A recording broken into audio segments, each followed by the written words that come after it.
So lots of people have been telling me that they want to hear me talk more about the Raven Lord lore. So here's the backstory and everything that's been going on. So when I first started this channel, I spoke to my friend Jay to help me kind of design a Raven Knight avatar. And of course, Jay, who goes above and beyond in everything he does, made this really awesome image. And I loved it. I absolutely adored it. And as a story writer myself, I can't just ignore something like that and not give it a story.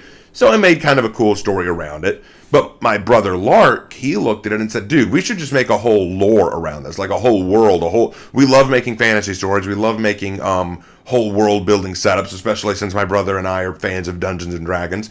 So what I didn't know is Lark had been plotting for a while a very expansive lore for the Raven Lord. And so I decided to sit down with him and we discussed it and we decided to share it with you guys. So this is the first part of the lore that we've been talking about.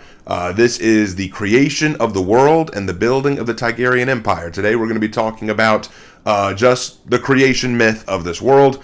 Hope you guys like it, and thank you so much, and I'll see you in the next video. In the beginning, there was only one being. This being was known as Alanai. Alanai was a compassionate and mighty god of creation. It was his wish to create a world upon which he could create his children and his vision. Thus, from his power, he created the realm known as the Ethereum, a realm teeming with power, supernatural, and shifting tides of energy. Through this realm, Alanai created his servants, the Dionin. The Dionin were given power over the material world, and were permitted to draw from the Ethereum to craft the mortal realm with Alanai's approval. These Dionin, known as custodians, were given authority to create the land, the seas, the creatures and birds that dwelled within, all overseen by their wise and benevolent master. The world prospered, grew, and was blessed. Then Alanai reached out with his own hand to craft the first mortal and sentient entities, humans. He crafted them to be wise, strong, and durable, to endure all the waves of uncertainties and trials that may come their way. Upon humanity, Alanai offered up his blessing, love, and adoration, and the humans heard his voice and worshipped him, while venerating the Dionin. But not all of the Dionin were pleased with this. Malathar, the overseer of custodians, was jealous of the love shared between Alanai and his humans. He sought to create and be loved as well. Through his influence, he created the creatures known as the Netharos, creatures that dwell in the Ethereum alone. These creatures were wretched, wicked, and vile monstrosities. Humans who encountered them referred to them as demons. Alanai was angry with Malathar for creating the Netharos and did not approve of them. He found them repugnant and ordered Malathar to undo his creation. Furious and humiliated, he rallied other Dionin to his side, declaring a revolt against Alanai, claiming that he was a tyrant and an enemy of his own creations. These treacherous custodians, who also had their own designs for creation in the world, agreed with Malathar and joined him in his war against their divine lord.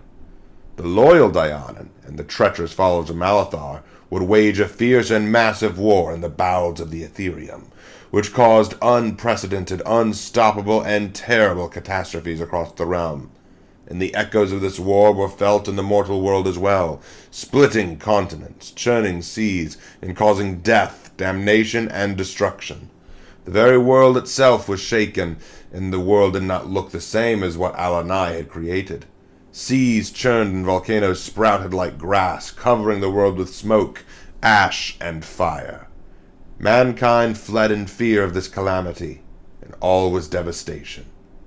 Countless died, and their souls were drawn back to their Creator, who accepted them with unhidden sadness. Alanai watched all this with great regret, and finally decided to deal with Malathar. Malathar waged a terrible battle with his Creator, and the resulting clash of their wills cracked the very veil itself to the Ethereum. Energy from the realm poured into the world as a result of the shattering veil, and thus the energy known as magic was discovered. Though rare and only slivers of it could be felt amongst humankind, it was not something intended for mortals, as it was the Ethereum and not of this world. This war had to end before far worse things happened. The battle was short but conclusive. Malathar was struck down by Alanai, and the traitor Dionan fled to all corners of the Ethereum to avoid the punishment of their former master, all the while plotting in secret. A few, like Zeranin and Kolata, began forging and crafting more beasts and lifeforms within the depths of the Ethereum, new terrors to haunt human nightmares. And the Netharos, Malathar's creations, slunk away, hiding in pockets of the Ethereum, dreaming of breaking through the veil to strike out of the mortal world they were separate from. Humans lived in fear of the veil and of the monsters beyond it, knowing that dark powers and vengeful forces dwelled within, and that the very understanding of the Ethereum was forgotten by mankind.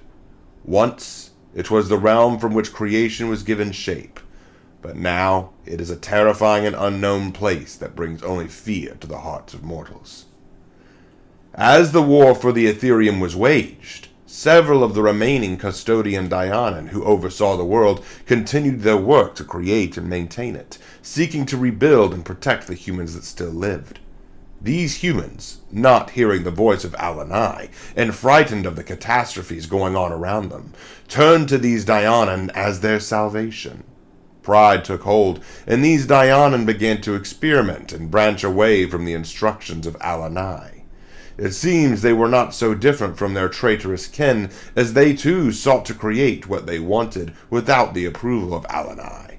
They created new races and creatures.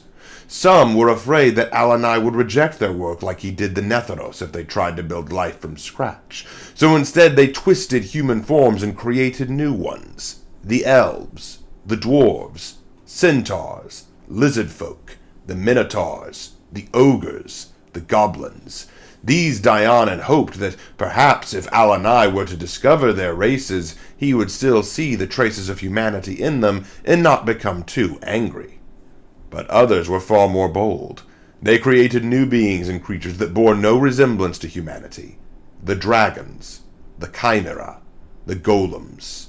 More and more were created, until soon the world was populated by countless races beyond humans, and these races worshipped their patron Dionan creators. Alanai's name was all but forgotten to the world, and only the pantheon of Dionan were formed. This new pantheon felt great pride at their accomplishments, and some even dared to forget about Alanai. It had been years since they'd heard from him. Perhaps he was dead. But the pantheon of custodians were not able to bring peace to the world. Distrust and hatred grew between the races and war erupted. This war caused many nations and tribes to be formed, favoring races and groups that shared common interests or appearances, or even Dionan patrons. The custodians, who were content to let the mortals fight amongst themselves, found the whole affair entertaining. However, that all came to an end when the Ethereum War ended, and Malathar was vanquished. All of the pantheon of custodians, all of the Dionan who remained, could feel it. They felt the return of Alanai, and became very afraid of what he would think of what they'd created.